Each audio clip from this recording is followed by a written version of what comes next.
Welcome to the Confident Mental Wellness Podcast. Challenge what holds you back, where we love on and challenge business executives, entrepreneurs, authors, speakers, thought leaders, and coaches to take us deep, revealing how self-doubt, negative thinking, and even sheer fear were secrets they refuse to reveal to anyone.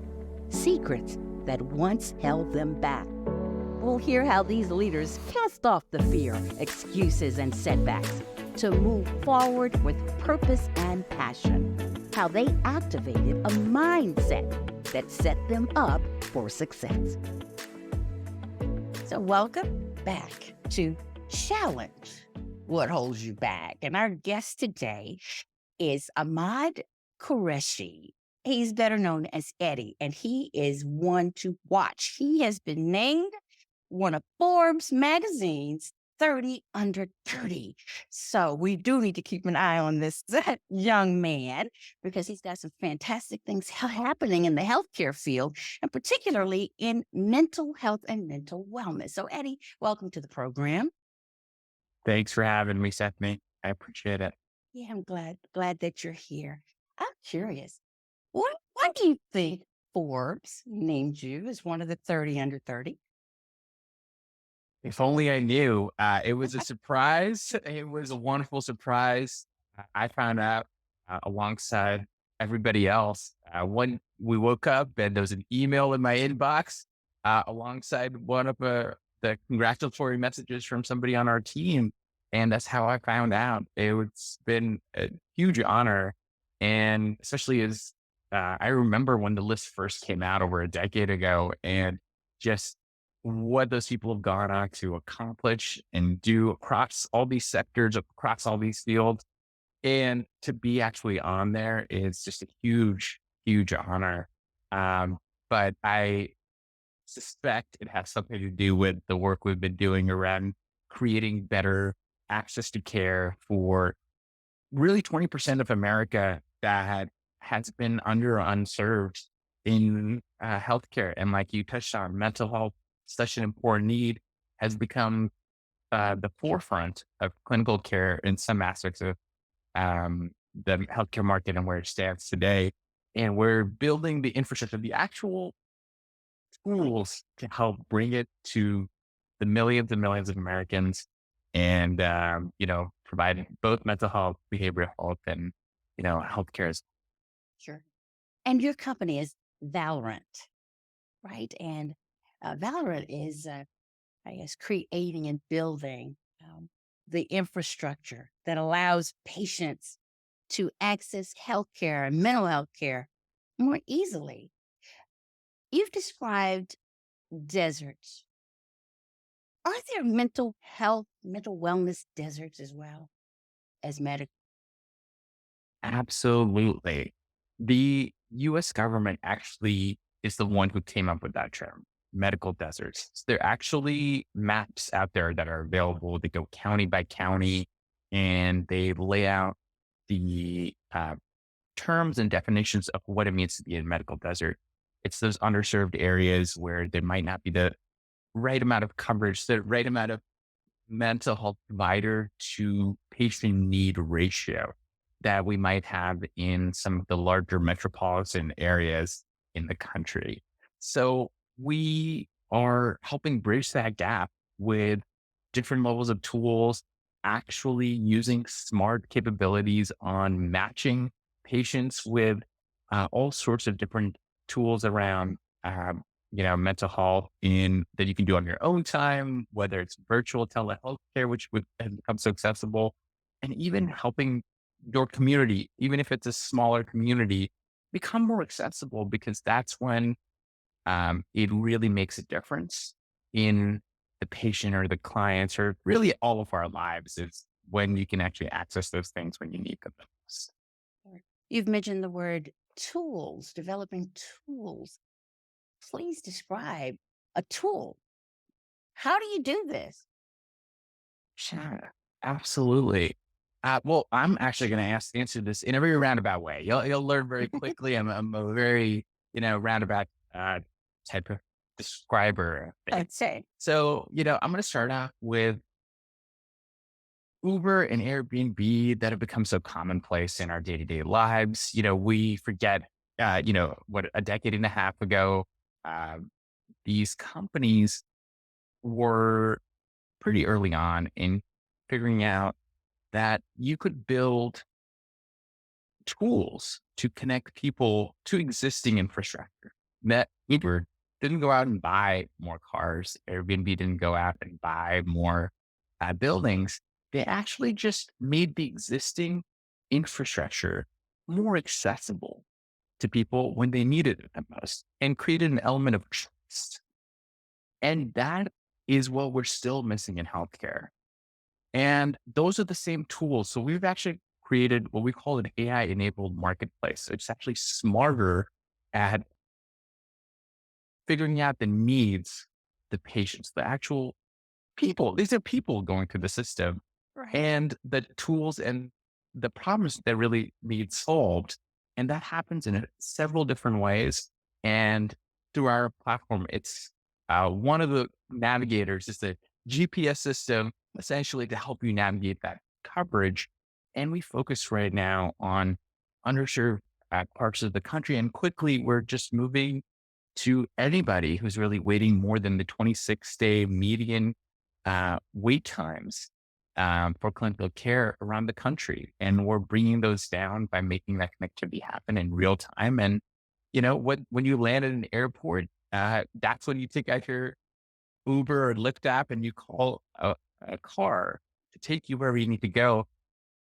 That's fine. You don't need to be planning 30 days in advance that I need to get somebody to come pick me up. And I think that's the fundamental piece around, making that connectivity happen. And we're just doing it by building across the tools that have come up in the last decade, such as AI. I mentioned that a smarter capability, also digital health, which has really come to us to its own in the last decade, and then policies that have evolved with the Choice Act with the Veteran Health Administration, as well as the some major policies where you as the patient now have more access to your own health data and you can ask and request to be matched up with providers, mental health beyond that actually service your needs. And that's why now we're able to really scale this care and bring it to more and more people. Sure. Now, AI is apparently here to stay. Like it or not, it is here. But how can AI help me with my mental wellness? Absolutely. That's a fantastic question. I think we sometimes think of healthcare in a different category than everything else, right? When you go, you're trying to really solve a problem, but that's not how the healthcare system is set up. Somebody says, I need mental health care. Well, what does that mean? Are you talking about, you're needing counseling? Are you needing medication? Are you needing group therapy? Are you needing a licensed social worker? There's so many things that it actually mean with different certifications, different backgrounds. But you as the patient ultimately are still left feeling like you don't understand what it is because you identified your problem, but you just don't know how to get what the right solution is. So that's where the AI and the smart enablement comes in. It actually is able to look at you, just you, not everybody as a whole, and say, hey, you patient are, it seems like, need this type of care around, let's say, depression, and you need counseling with a potential elevation for medication. And these are some of the people who are licensed and available in your state, in your area, to provide that care and coverage. And are we we we are able to be pretty agnostic in how we connect people up because we work with over 3 dozen partners. So we actually can be impartial and really work on the trust between the patient and the services that they need because we're not sending you to our providers. We don't need to keep you in our system. We just need to keep you happy and solve your problem. And that's a fundamental evolution in healthcare. we think. And this is really defining the healthcare transformation, the 2.0, where we think it can finally get into an open healthcare economy from where it's been traditionally in a siloed place. I'm just trying to imagine if I'm in need of mental health services and AI is involved. Is it that I go to a site and I put in my symptoms and it spits back out to me possible solutions? Is that how it works? That'd be great if we get it there. Right now, where it starts is a little bit more um, we're tapping into an existing way that things are done in healthcare. So we actually work with your service provider. You might have gone and seen a primary care physician. You might have actually gone and seen somebody for mental health somewhere. But they're so far booked and they don't handle particularly what your needs are. So what they do is essentially they hand them off into our ecosystem. So now I mentioned we have over 3,000 partners, Yes. and that's over 6,000 providers in that system and several different services as well. But that patient handoff that happens from a provider oversight now allows us to smartly match you as a patient, accept all the information the provider has given, and then we match you to the right needs. And you still are in the driver's seat as the patient, and you get to decide, hey, no, digital tools on my own is not going to be a good fit for me. I actually would love to talk to somebody virtually one on one, or actually, I'm the type of person who needs that in person feel. You get to decide that. And some people are on the other end of the spectrum and are saying, hey, I have a busy day to day life. I do need additional help, but I'd like to just have clinically validated solutions there. So I know that they're reliable, they're going to help me, but I don't actually need to go see somebody in person on a weekly basis. And we provide you with those tools as well. And it doesn't have to be that strict. You get to mix and match. And I think that's the real beauty of what we're building is a true marketplace where you get to decide what you need and what pace and what time, because that's what's going to be most effective for you for the long run. That's where mental health and wellness care is going because of Absolutely. technology.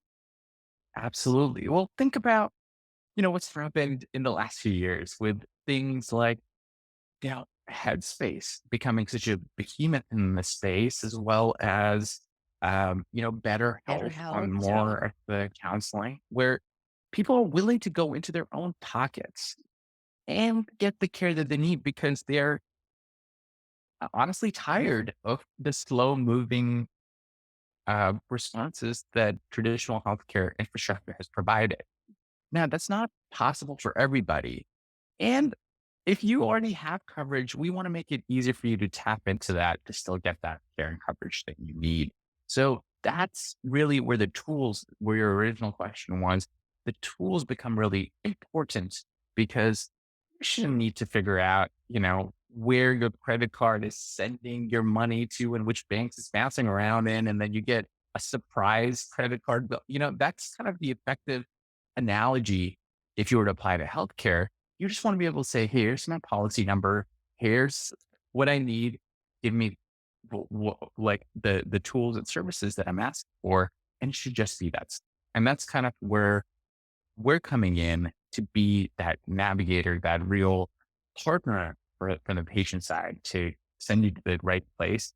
And we verify each of our partners that comes into the platform. We actually look at them one by one.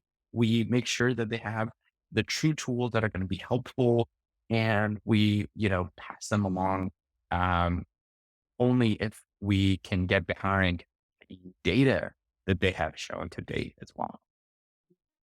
Do you think people are more likely in recent years to pursue mental wellness care?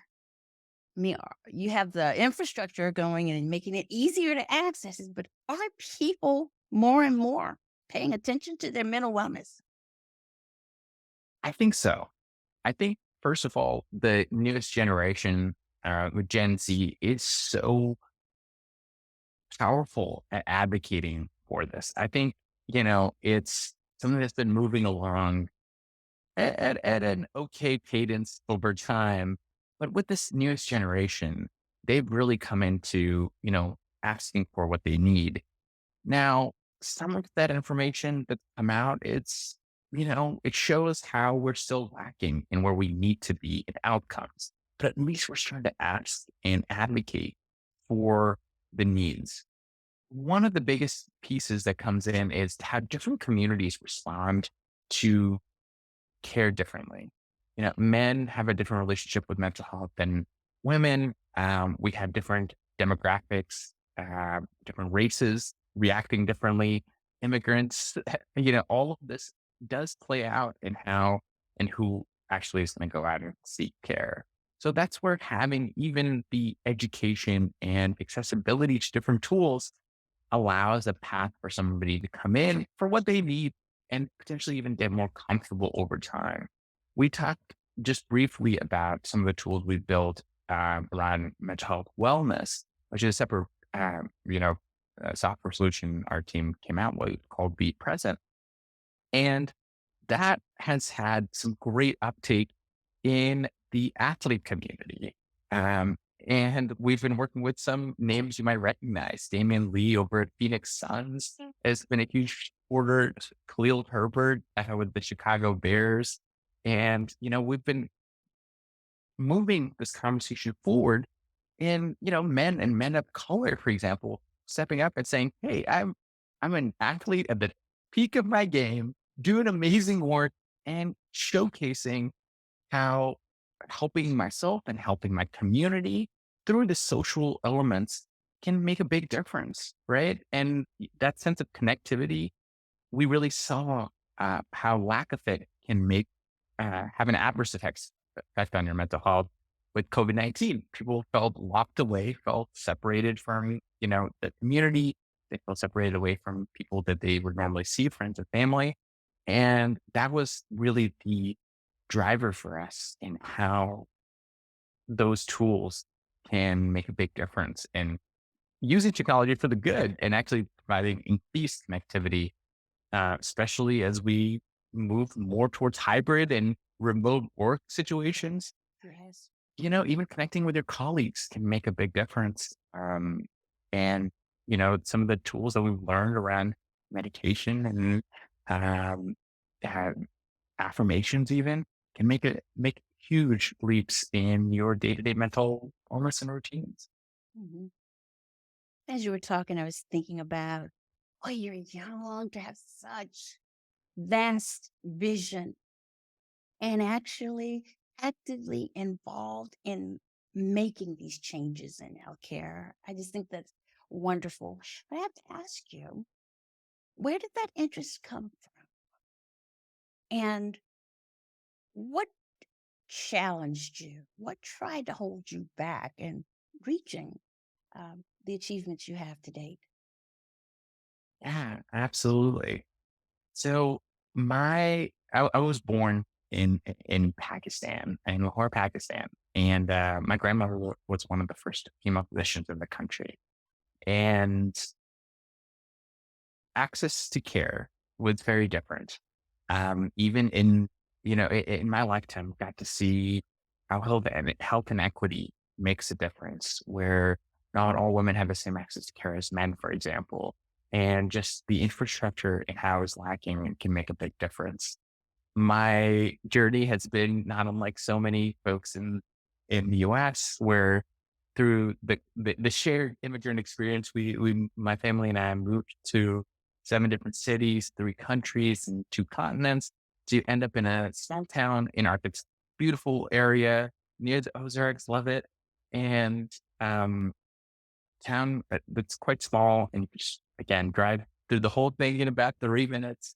And, um, what was surprising, I guess, to me was how lack of some of the infrastructure was similar and accessing care was still not as easy as you would think. So that's been a huge driver for me personally. A lot of my framework around how I think, especially around mental health, has changed and evolved and grown over time. Where again, from an immigrant experience, from being a man of color as well, just the messaging around mental health is very different. And we're evolving it and changing it and moving it for the better because, care and well being, it affects everybody. It's a shared experience. There's nothing to be, ashamed about. But making it more accessible makes it easier for people to come in, making it diverse in how you receive and provide it and when people can get access to it makes a big difference in the uptake as well. There's a tool, there's a very common sense, but powerful saying in software, which says, if you want somebody to do something, just make it easier. And it sounds so obvious. Yeah. And yet we look at the state of mental health and even where it was, let's say 2019, and how it has evolved because the needs came. We made it a little bit easier. And then that followed with increased demand. And these things move and evolve and feed on each other over time. So our goal is to continue to move that forward in partnership and kind of like a rising tide, lift everybody up in the process. Sure. Uh, so, still along those same lines, you're an entrepreneur and you've accomplished quite a bit. I mean, Valorant is successful and growing. But what specific did you have a specific challenge? What did you have to overcome in your mindset and your behavior, your activities, to get to this point? What did you have to challenge that was holding you back? Absolutely. That's a great question, and one that really strikes to the heart of why it's so difficult to take on some of these uh, really tough, thorny problems that don't have a clear solution. And I think the biggest one really starts off with, what can I do that all these other people working in the field who are so smart, so wonderful, so driven haven't been able to accomplish. So I think it almost always, I think you might be able to relate to it a little bit. Potentially, it's just the imposter syndrome is so strong whenever you get started in the early entrepreneurship Mm. journey. It, Did you you have know, you, that imposter oh, syndrome? Did you suffer? oh, absolutely. Absolutely. My background's not in digital health. I'm a orthopedic biologist and biochemist by training. I was moving, things around on the benchtop. And then suddenly I'm looking at digital health as the way to really scale care. And then you have that voice in the back of your head that says, well, what makes you the expert here to make this thing happen? And it's fundamentally, you have to overcome that feeling and remind yourself that maybe it's just the fact that I care enough to try to make myself the expert, to push the status quo. And in some instances, maybe not being fully bogged down with every possible hurdle that's going to come your way can be a good thing, because you can sometimes sidestep them and kind of use that momentum to keep moving things forward. And we've had, over time, been lucky enough to bring on some amazing people along the way who truly are the world experts in some of these areas, with the nice Secretary of the Department of Veterans Affairs, Dr. David Schulte, servant the Obama and Trump administration, joining our team. Like, I can text the former cabinet secretary, and what a wild thing to be able to do, and such It's a privileged place exciting. to be. Absolutely. And, our chief medical officer coming from being deputy inspector general in Navy medicine, and just these amazing people who spend their whole lives moving healthcare and even mental health forward, whether it's for veterans, whether it's for, just communities and Americans as a whole. And, we brought on the right team, and just with that passion, continue to move things forward. And for me, it reminded me when I was much younger, and I mentioned I was moving around a lot of countries and places. I was very aware of, for example, how I sounded different than other people. Not that I'm saying people need to, sound a certain way. Just for me, it was an insecurity. It was just at that time, it was a lot more. It felt like I had to fit in more, and just I would read. out loud in front of a mirror to try to make my mouth make the shapes that I felt like I needed to make at that time. And it was just that sense of feeling like I needed to belong. And I think that's where the imposter syndrome at some point, that it reminds me of that same journey of feeling like you're out of place, and trying to do the things that you need to. And then one day you look back and you realize you are becoming the expert and you are fitting into this evolving sector. And it's been exciting journey. It's been a wild journey, and it's continuing, right? We're not at the edge by any means, but it's one of those things that it makes it a lot easier when you have the right people and good people on the team and who have your back. Definitely. Well, Eddie, tell us, how can we keep up with what you're doing?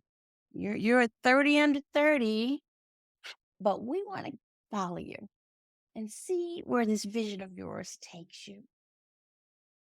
Absolutely. Well, you can find us on, social media, and at either Be Present, or if you care about the mental health and wellness piece of the equation, if you care about our clinical services and the important tools we're building on that side, follow us at Valorant Health as well. So we're on Be Present app across the different social media, and we also encourage you to go to the App Store and download Be Present and invite your friends and family and practice with them. Right? It's as little as a minute a day, and you can actually connect with people and feel that sense of being able to have a shared experience at your own schedule with your own friends and family and coworkers, and try it out.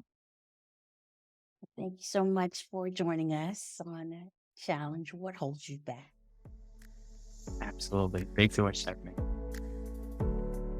So the secret you hide holds you back by Stephanie King Mattingly. It gets to the heart of such an important topic that's a shared experience all have, and how we can use that to our advantage and sometimes reveal those things in whatever format is true to you, and how you take those learnings with you as a lesson and continue to move forward.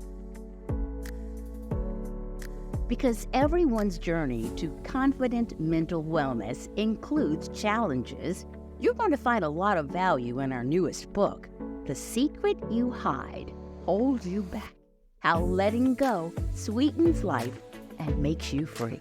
It's coming soon.